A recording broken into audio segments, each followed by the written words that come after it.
You're listening to Women's Media Center Live with Robin Morgan.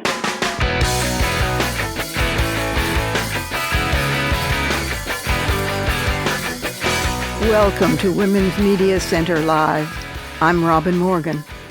We have a strong, jam-packed show for you today. My guest is a professor of philosophy who's interested in public philosophy. And if you don't know what that is, stay tuned. She's also interested in the difference between fasting, hunger strikes, and anorexia, and the way that's perceived. And in Fighting Words later on, well, did you know there was a time when the Catholic Church was pro-abortion? Stay tuned for that, and of course, Surrealism Corner, and before any of these things, we have to go inside the headlines.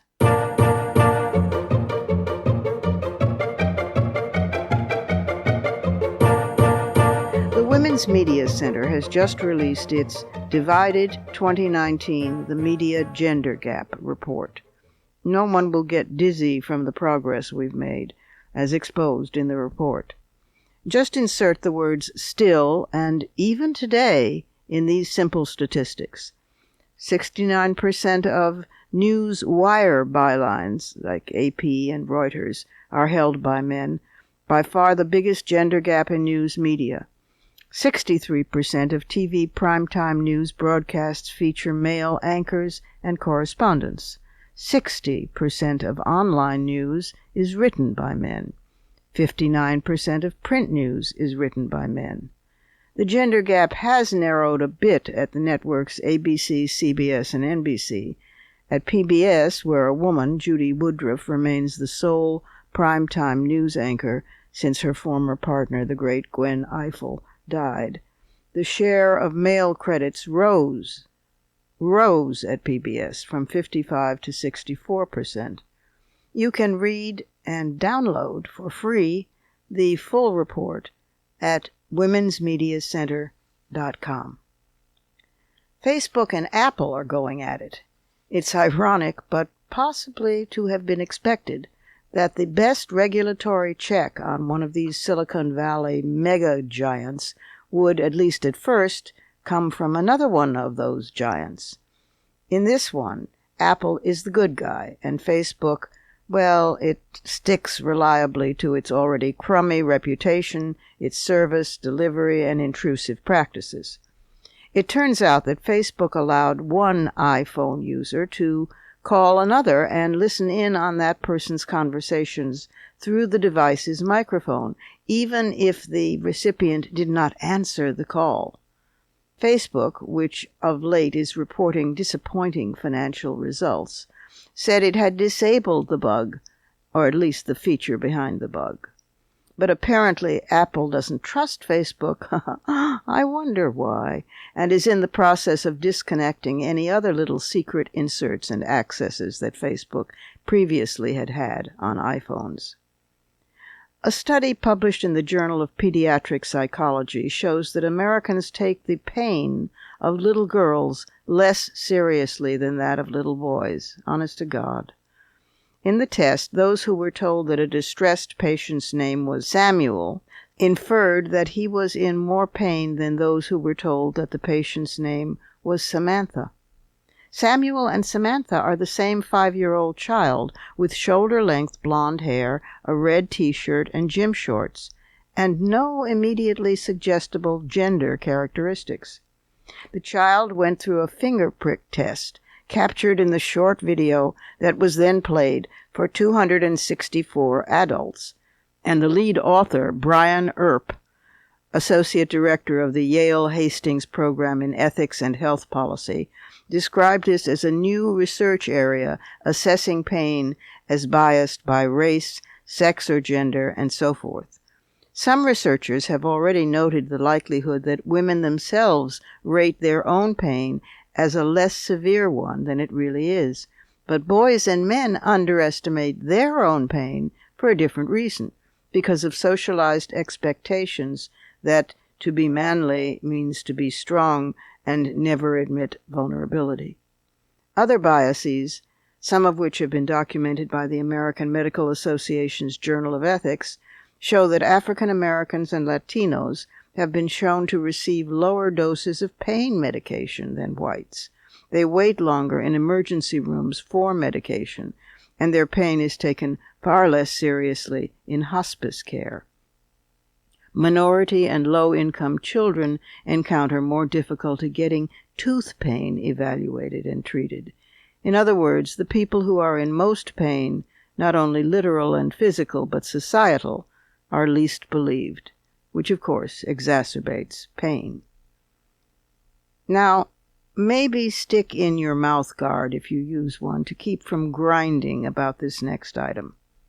Jennifer Glover had been a gun range safety officer and was an amateur bodybuilder and a single mom of 2 kids. So she was delighted when she was offered a sizable salary, $130,000 a year, to become part of the Pro Force, the security guards at a warehouse in a nuclear weapons facility in Nevada. This site is the Energy Department's highly classified Nevada National Security Site, where researchers and scientists conduct top-secret nuclear experiments and develop responses to chemical, biological, and nuclear emergencies. Glover is not so delighted anymore. The male culture of discrimination, attack, and retaliation on Proforce, which employees claim flourished under 2 government contractors, Centera and SOC, was relentless. Soon after Glover was hired, what would be months of sexual harassment started, and when she reported the attacks, men started intimidating her, accusing her of having informed on them. She was suddenly reprimanded for calling out sick, which she had done in order to avoid her attackers, and she was ordered to undergo psychiatric evaluation. It all came to a head when an alarm was set off inside one of the nuclear facility warehouses, and Glover suddenly found herself thrown to the ground, handcuffed, and hit across the face with the butt of a gun. Then one man ran his hands up her legs and grabbed her private parts, while another flipped her over, reached into her top, grabbed her breasts, and ripped out her nipple ring.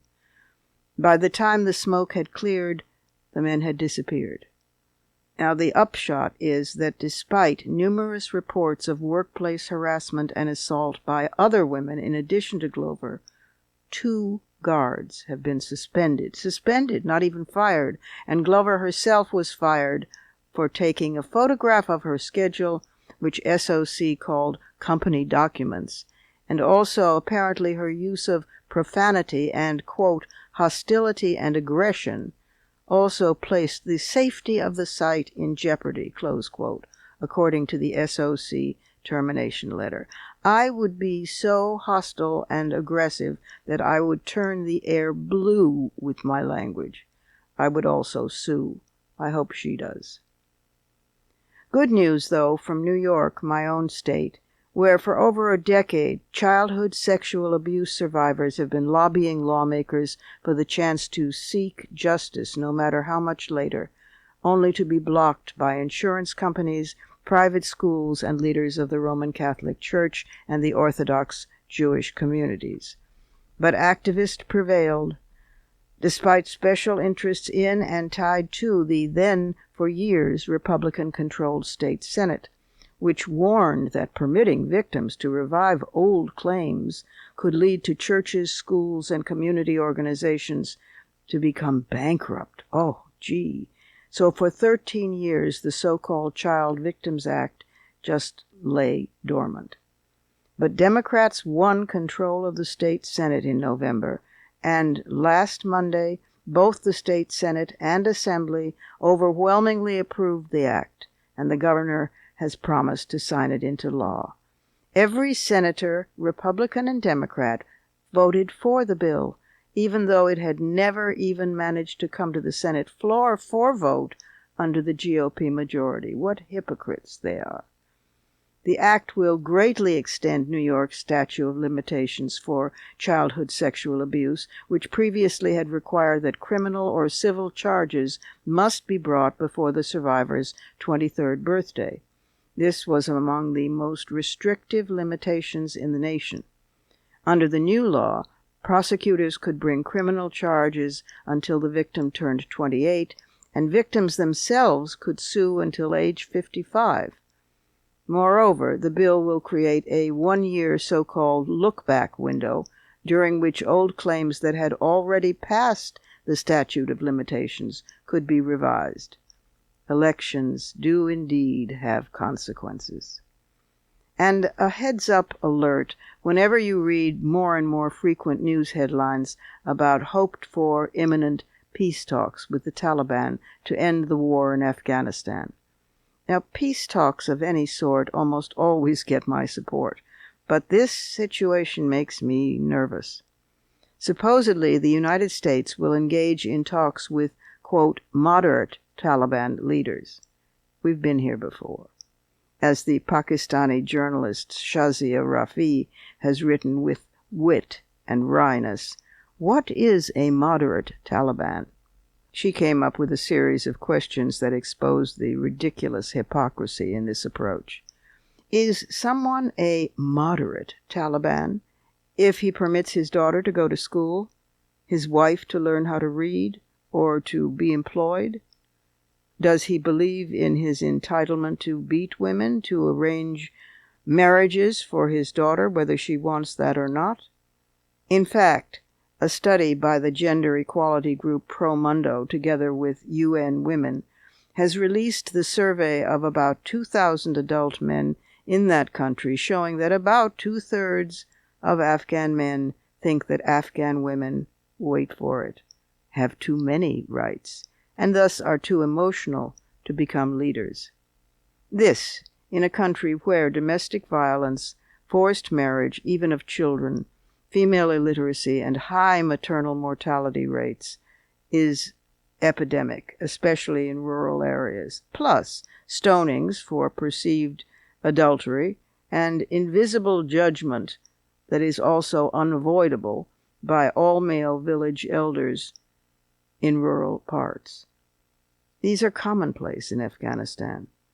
Between 1996 and 2001, under Taliban rule, women were banned from employment and forced to wear total hijab, including face covering with only slits for eyes. They were not allowed to step out of their homes without a male relative, and those who violated these rules were publicly whipped and sometimes shot to death in the sports stadiums in Kabul. Young men are even more reluctant to include women than are elders. This is an unusual statistic anywhere, but it's a generational gap that Pro Mundo thinks might be explained by younger men seeking rigid gender roles as they struggle to find work and stability in a poor, war-ravaged country. But religious teachings against women's rights have also played a strong role in hardening younger men's views.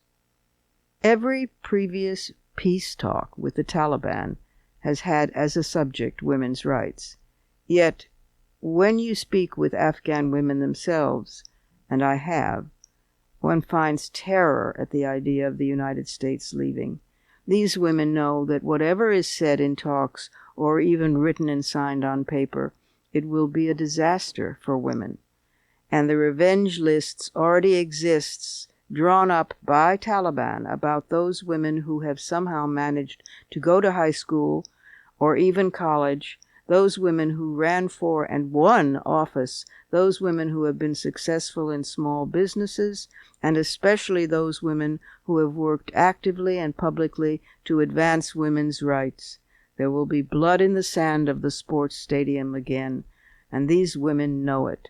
So in your spare moment, please write a letter to your representative, left, right, or center, Republican or Democrat, urging that Congress insists on safeguards for women, safeguards that would actually work, or else no peace talks, not even with so-called moderate Taliban.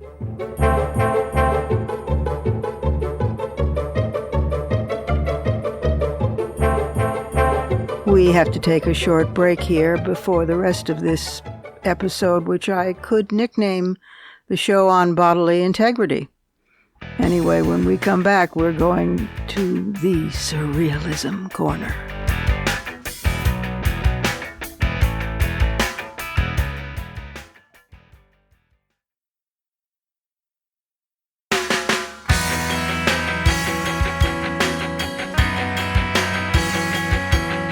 Subscribe to this program on your favorite podcast platform and leave us a review.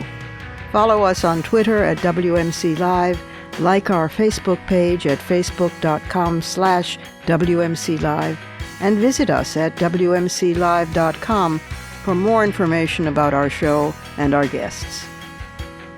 You're listening to Women's Media Center Live with Robin Morgan.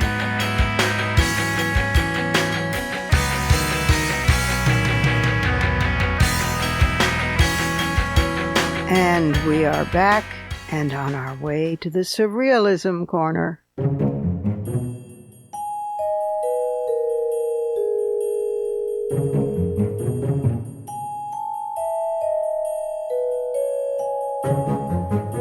As we know, surreal cold enveloped parts of the country last week, one of the coldest Arctic air mass intrusions in recent memory, according to the National Weather Service. With the wind chill factor, it felt like 51 degrees Fahrenheit below zero in Chicago. In Minneapolis, it felt like 49 degrees below, which is a bit much, even for Minneapolis, a place where 18 degrees Fahrenheit is perfectly normal in winter. In Chicago, they actually set railroad tracks on fire, literally, so as to warm the metal rails and keep them from icing. Meanwhile, on the other side of the planet, where there's summer, of course, Australia and New Zealand were experiencing days that normally peak around 75 degrees Fahrenheit, suddenly coming at them with 92 degrees Fahrenheit. Anyone who thinks this has nothing whatsoever to do with climate change and who cannot tell the difference between climate and weather, like, say, Trump, really ought to be dismissed, ignored, impeached, or committed. Another big event last week was the return of hundreds of thousands of federal employees to their jobs once Trump was forced to lift his surreal, ridiculous, absurd government shutdown.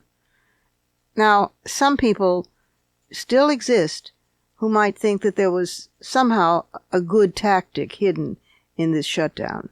So they should be made to grasp the fact that even in their list of what is important and not, the impasse cost the U.S. economy $11 billion, a quarter of which is permanently, forever lost. That's according to the Congressional Budget Office. Nor does it address the private suffering of individual workers.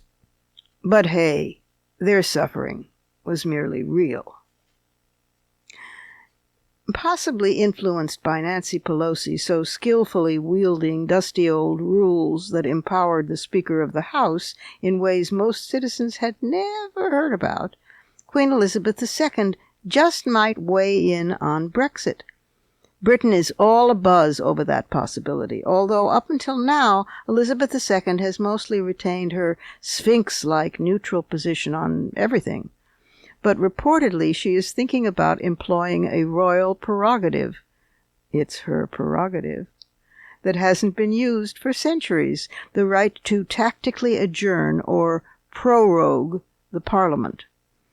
Reputedly, she is all for the United Kingdom remaining in the European Union, and all she's said so far on the subject has been a repeated plea for Parliament to respect different points of view and come together to seek out common ground. That sounds tame enough. But gossips about the royal family claim she is very concerned about Brexit hastening Scotland's eventual exit from the United Kingdom, doubtless followed eagerly by Northern Ireland, which has been trying to join the Republic of Ireland for as long as memory, and Wales, which has also been trying to get away since, possibly 1066. Then what? Then there would be nothing united about her queendom. It would be plain old England, which is no small thing if you love poetry as much as I do, but still.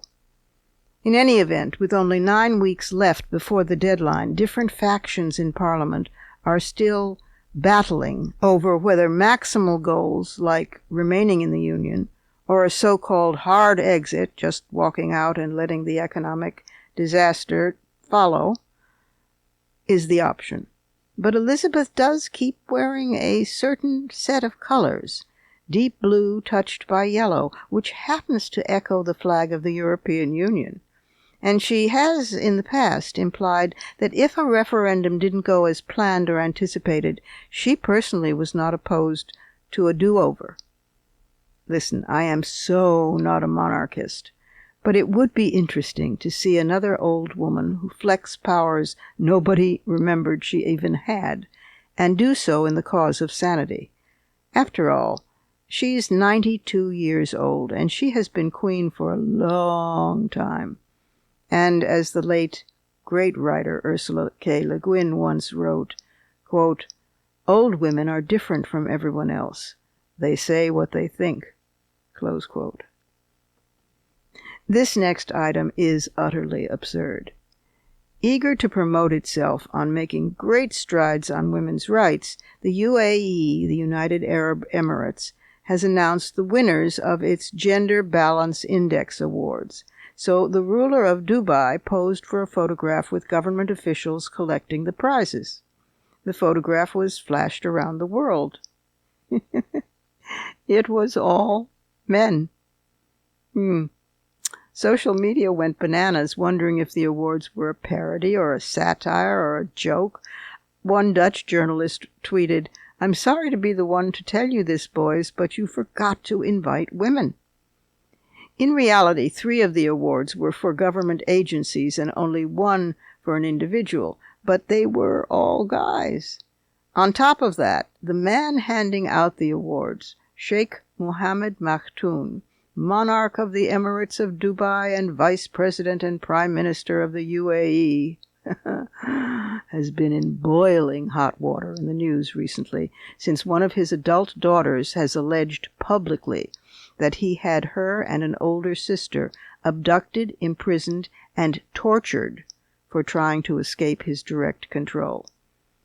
The government press did not respond to requests for comment about the photograph, emphasizing instead that gender balance has become a pillar in our governmental institutions. Well, it's true, women in the Emirates have more rights than they do next door in Saudi Arabia, but that sets a pretty low bar. Emirati women have for some time now been able to own property, get jobs, travel abroad, and been able to drive. Representation of women, appointed women, on the Federal National Council is now up to 50%. However, there still is a guardianship system. For example, that means that a woman cannot marry without a male guardian's permission in UAE. So, if UAE really wants to get its act together, it will have to do much more than heal its tin ear regarding all-boy photographs for the subject of women's equality. Coming back home again, Tyson Foods has been forced to recall 36,000 pounds of chicken nuggets because they might be contaminated with rubber. Customers have been complaining about extraneous material in Tyson white meat panko chicken nuggets. The material reputedly was soft blue rubber. That's according to the company itself. So if you happen to be into Tyson chicken nuggets, which is not a good idea to begin with, test if they bounce before chewing. Curious, this next one. The Allegheny mound ant, a common species in the eastern United States, has a neck joint that can support objects up to 5,000 times the weight of the ant itself. Now, since for years I've had a sore neck and shoulders from hours and hours and hours of sitting hunched over typewriters and then computers, I have enormous respect for this ant. In fact, I think I have neck envy. And last, our word this week from another language which says more than you could possibly say in a single word in English. This week, the word is Jaius, Jays. It's an Indonesian word that means an unfunny joke so badly told that it actually becomes hilarious. Subtle observation, subtly expressed by those subtle Indonesians, and subtly surreal.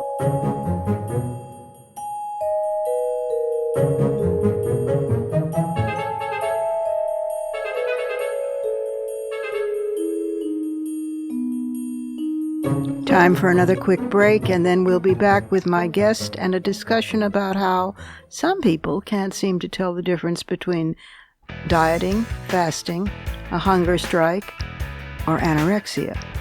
And it all has to do, surprise, with sexism. Coming right up.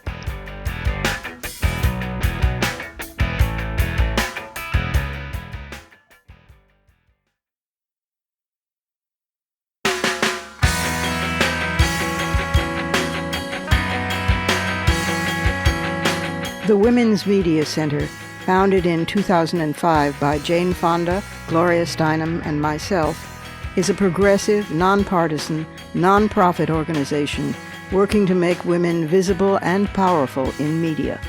You can learn more about the WMC at womensmediacenter.com. You're listening to Women's Media Center Live with Robin Morgan.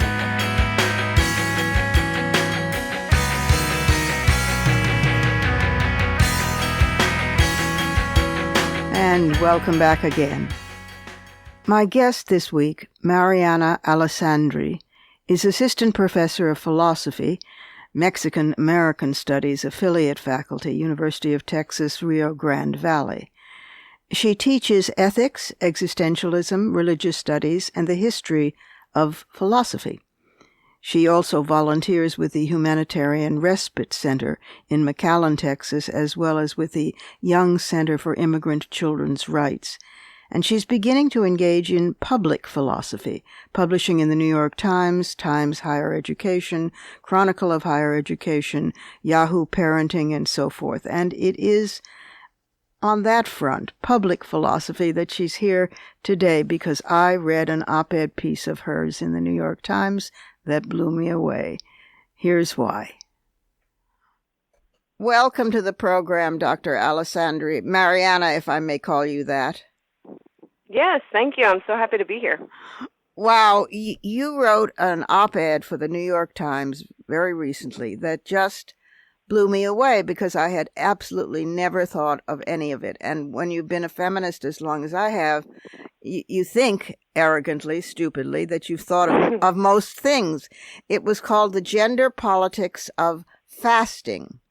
And you noted that both Cesar Chavez and Simone Weil starved their bodies for spiritual and political reasons, but only one of them is remembered as anorexic. And why is that? Please give a brief sort of rundown of the excellent argument that you made in raising this issue in the op-ed. Okay. So it started in the summer when I decided to take on a fast for the 2,400 children who had been separated. I live right on the U.S.-Mexico border, so it's happening here. Uh-huh. And a local organization was conducting a 24-day fast where everyone would fast for one day, and altogether thousands of people would be fasting together. And so since I am Catholic and I know a little bit about fasting, I thought that would be a really wonderful way to think about these kids and their parents and the separation and see what we could do about it, take time to think about what we could do about it.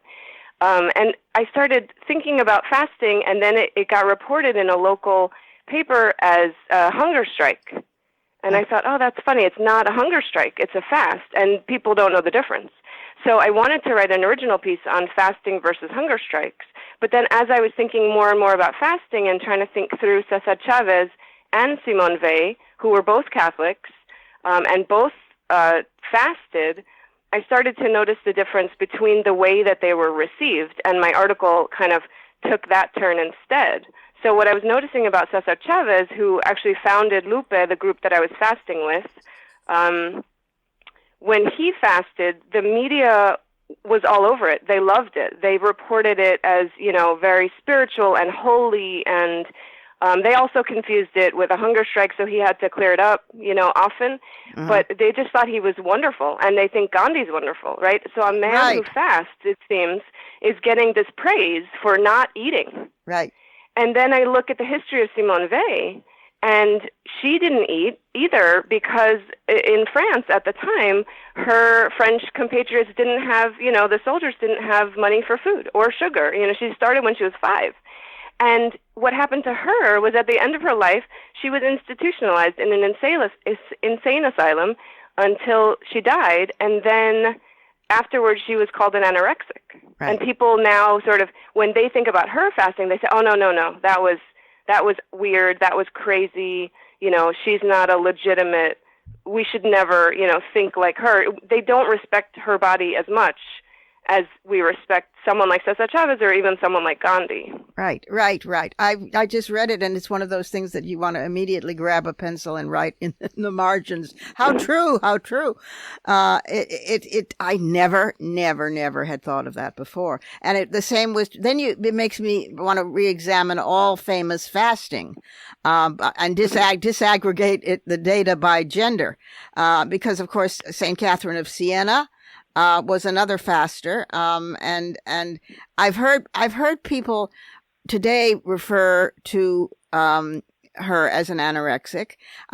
In other words, it's retroactive as well as current, and I've heard people refer to women who fast today jokingly as though they probably just wanted to go on a diet for a day. I've never heard anyone refer to any of the Irish hunger fasters who were men. Hunger fasters anywhere in the world as long as they're male. Yeah, it's really crazy. Like a woman fasting. One line that got taken out of my article was, a woman's emaciated body is no political crisis. Right. We're used to seeing women's bodies. Yes. Emaciated, and we adore them, right? We look up to them. They're called high fashion models. Our country fetishes them. They're called high fashion models. And so we don't think, but when Gandhi's body looks like that, we think, oh, something must be really wrong in the world if he's doing that to himself. We better listen up. Yes, yeah. He's got something to say. Yeah. Right? And so I wanted to do two things in this article. One is I wanted to, kind of redeem Weil a little bit and just say, let's take her seriously, right? And I had a Weil scholar. I'm not a Weil scholar, but I had a Weil scholar email me and say, thank you for this. And I really hope that people take her seriously, because people really, as soon as you say, let's read her thoughts on food, and no, she was insane. She was an anorexic. Uh-huh. Same, Catherine of Siena brought her up, right? So retroactively, people are saying that these women, the door's closed, right? The fasting door, or even hunger strike door is closed to women because we doubt their motives. My deeper intention was to really just point out this disparity between when we believe men, right? If a man fasts, he's spiritual, and if a woman fasts, she's anorexic or crazy. Yes. So I want to open the door to believing women, and really, without what was hard about this article is that I don't want to promote anorexia, obviously, right? I don't want to say that women should start, pretending they're fasting, but really just, having an eating disorder. But I do want to pay some respect to the long tradition of fasting, or hunger strikes, politically motivated or spiritually motivated, and say that if a man can do it, then certainly a woman can do it, and we ought not just write them off because they have a woman's body. Yes, or else write both of them off. I mean, in other words, whatever applies to one should apply to the other. And it comes back to bodily self-determination also, which obviously is bestowed on men and is still very grudgingly, only after hundreds of years and continual process for thousands of years, won by women. And even then, they're always trying to take it back, whether it's reproductive rights, whether it's health, whether it's contraception or nursing or rape or battery. The woman's body is somehow territory still to be acted on. It doesn't have agency of its own. unless it's neurotic, anorexic or crazy, or you should be institutionalized. There should be a book on this. Mariana, are you thinking of, I know you're a philosopher and you teach philosophy, at, University of Texas, Rio Grande. But have you flirted with this for a book? No, I haven't. But I think you're right. I think someone should write this. I think someone should do the history of men fasting and women fasting, because I think that this development of calling women anorexics retroactively is quite modern, right? At the time, St. Catherine of Siena was seen as holy. That's why she's a saint, right? So it's only now, it's our modern culture that is doing this. Right. To figures in history. And it's even happening today. Like I wrote in the article that one of my students said, we were talking about fasting, because intermittent fasting is a big deal. And I see it as portrayed, kind of targeted at men. Hang on a minute. Explain intermittent fasting for listeners who might not know what that means. So intermittent fasting is not religious in nature. It's just a kind of diet thing that is pretty modern, that people are doing, and you fast for maybe 18 hours, and then you can eat for 6 hours, that's 24 hours. So I see. Every day you fast for longer than you eat, and you eat within a short window. Okay. But I think that this kind of diet, like paleo, like keto, I think are kind of intended to be for men. And when I watch videos, like I watched a video of a doctor saying, you know what, I think, if you skip a meal, that can really help you lose weight. And I thought, wow, this is incredible. Like, no one would ever say this if it was directed at women. Yeah, because everything about women is very, you have to be very careful, because, you don't want to give a woman the wrong idea, as though women are not in charge of their bodies, as though we don't have reason, as though we can't make up our mind to be healthy. So there's a lot of, cushioning or worry about women being anorexic, and not really about men, despite the fact that, of all anorexics, men make up 1/3 of all anorexics in the U.S. You never hear that. So like you said, you never hear that. So like you said, either, we should sort of scrutinize both, or we should, think of the legitimate parts of fasting in any context. But what we're doing now won't work. What we're doing now is we're only scrutinizing women and doubting women and assuming that women don't know themselves enough to be healthy, right? Don't try that. So One of my students said, I'm going to try intermittent fasting, and another one quickly said, you have to be careful, right? So women are told they have to be careful. They're not respected or trusted. They can't trust themselves, and this is the end of my article, as I said, even why was I so attracted to a fast? Maybe I have an eating disorder. And it's so interesting, because I don't think that men typically have to deal with this kind of thought going through their head, doubting themselves. Am I just doing it for real reasons, Catholic and pure and spiritual reasons, or am I just doing it because I want to look good? And so there's just think that there's a gender disparity that we're not talking about in public, that we need to be talking more and more about, that is tied to the conversations about why we doubt women so much compared to why we believe men so much. Precisely. I find it absolutely fascinating. I mean, it's a nexus, an intersection, if you will, of the lack of women's agency, of the deliberate socialization toward that, of the objectification of women's bodies, even internalized by women ourselves, because that's how we've been raised. And the double message, always there's a double whammy message, like virgin whore, etc. And this one is, look at the fashion models on the runway, who, if they turn sideways, you can't see them. On the other hand, if, you don't want to be anorexic. Because you're still stupid, you can't figure out the difference. Even that's what you normally are, So it's a fascinating subject, and I'm so grateful to you for raising it. I have never, and I read a lot of stuff about women, I have never encountered that entire new area of oppression. Oh my God! But I'd rather know, and I want to encourage you, Mariana, to write a book on this. Not somebody else, you. Thank you. Thank you, and thanks for being with us today. The piece, which you can still get online, was called "The Gender Politics of Fasting" by Mariana Alessandri, and it ran in the New York Times on January 14th, but it would still be available online. Thanks again, and thanks for being with us. Thank you so much. It was great to talk to you. Time for a final break, and then I'll be right back with some fighting words.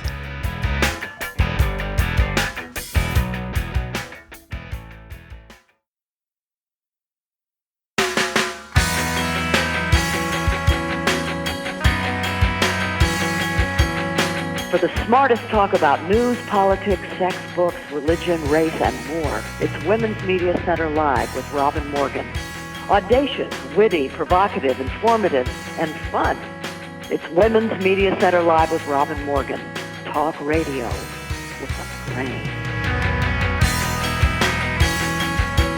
Welcome back again to some fighting words.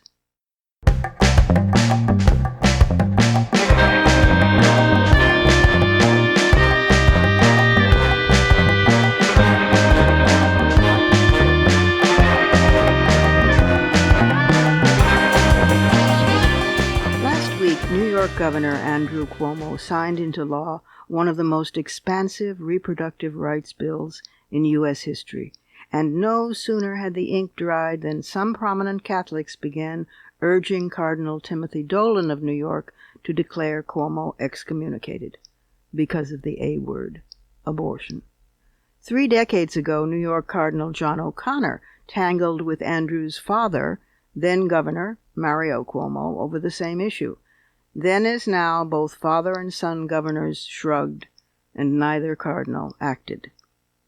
U.S. bishops have responded inconsistently to pro-choice Catholic politicians. San Francisco Archbishop Cordileone said publicly that politicians who favor legal abortion, like Nancy Pelosi, should be refused communion. But then other archbishops, like Washington's recently retired Donald Wuerl, have loudly disagreed. Pope Francis is, of course, perceived as a social liberal, but on abortion he sticks to the current church position, forbidding pregnancy termination for any reason, and he has likened abortion to, quote, hiring a hitman to resolve a problem. So much for social liberalism that refuses to include the rights of the female half of humanity. Now, when I said the current church position on reproduction and abortion, I meant just that. And it must be time, I guess, to revisit a little history, instead of continuing to wander around half-truths and outright lies. So I'm plagiarizing myself. After all, if you can't steal from yourself, who can you steal from? And this next section is from Fighting Words, a toolkit for combating the religious right, my little book that came out a few years ago and is available still, both in e-book versions and in a tiny little pocket book that can be tucked in your pocket or purse and wielded in arguments. And it's why this section is named after it, Fighting Words. So, 1. There is no mention of abortion as a crime or as a woman's rights in the United States Constitution. This is because, A, there is no mention of women in the Constitution, and B, abortion was both legal and practiced at the time. 2, there is no mention of abortion in the Bible. There are as many as 600 Mosaic laws, but not a single one comments on abortion. Jewish law traditionally considers that life begins at birth. 3, the history of the Roman Catholic Church's position, from which all current U.S. anti-choice, extremist Christian positions derived, is not what you think. Today's Vatican finds even the words reproductive health unacceptable in official UN documents, in case anyone might construe them to include the already deleted word abortion. And although the Vatican is a non-voting so-called state at the United Nations, it lobbies very effectively in coalition with Islamists and Protestant fundamentalists to purge all UN documents of such language. But the Catholic Church's opposition to abortion was not always so absolute. It was only as late as 1869 that abortion at any stage was made subject to automatic excommunication. The Church pretends that its position on abortion has been based on a right to life and has remained unchanged for 2,000 years. Well, that is poppycock. In fact, it has varied continually over the course of history, with no unanimous opinion on the subject at any one time. In 400 CE, Common Era, Augustine expressed the then mainstream view that early abortion required penance only if a sexual aspect of a sin was involved, not as homicide. 800 years later, Thomas Aquinas substantially agreed. Both of them, of course, are Catholic saints. Between 1198 and 1216, Pope Innocent III ruled abortion as, quote, not irregular if the fetus was not vivified or animated. Animation was then considered 80 days for a female and 40 days for a male, although it was never explained how anybody back then could tell the difference in the womb. No ultrasound, between 1198 and 1216. Pope Sixtus V forbade all abortions in 1588, but then in 1591, Pope Gregory XIV rescinded that order, re-establishing permission to abort up to 40 days for both a male or female fetus. Antoninus, Archbishop of Florence, a now sanctified 15th century Dominican who wrote a major treatise on abortion, taught that early abortion to save a woman's life was moral. Moral. That's a Catholic saint, remember? Thomas Sanchez, a 17th century Jesuit, noted that all his Catholic theologian contemporaries justified abortion to save the life of the woman. It was only in 1869 that Pope Pius IX ruled all abortion murder and defined it as excommunicable. He issued this edict under acute political pressure from Napoleon III, who was deeply concerned that the birth rate had been dropping and that France would face a serious depletion of soldiers for its wars and colonizations. Pius, for his part, wanted the doctrine of papal infallibility. In return for supporting that, the Pope agreed to change the regulation of abortion, which until then had been quickening at about 3 months. But even infallibility was not sufficient, and Napoleon III added that all the teaching positions in French schools would thereafter be filled by the Church. Only then was the Vatican persuaded to outlaw abortion. It got the schools, and Napoleon got soldiers. Furthermore, and also contrary to popular belief, the prohibition of abortion is not governed by claims of papal infallibility, which leaves far more room for discussion than is usually assumed. Some Jesuit historians have actually been honest about this history. But these days especially, it's time to ask again, if this issue is not governed by infallibility, and if the Church's position itself has been flexible, including saints, and if there is no mention of forbidding abortion in the Bible or the Constitution, then just how and why is this issue so explosive in discussing women's right to self-determination, and, for that matter, the separation of church and state itself? Those are my fighting words. Add yours on Twitter, and remember to tag us at WMC Live and use the hashtag #FightingWords.